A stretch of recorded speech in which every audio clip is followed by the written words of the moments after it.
દાળ ઢોકળી બનાવું. જો આ નાખું ટોમેટો બફાય ને આ રોકરી કે મમ્મી હવે ટોમેટો નાખ્યા એટલું નાખું.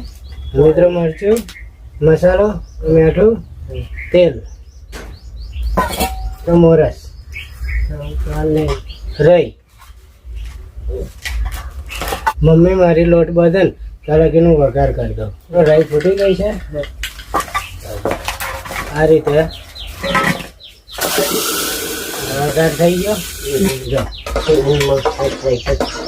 મમ્મી આ રોટલીઓ બનાવી દીધી અને હવે હું કાપીને નાખીશ. મમ્મી બહુ નાનો પૈતો પાડો. જો દાળ ઢોકળી તૈયાર. બસ બહુ નહીં. બસ હા મસ્ત થાય.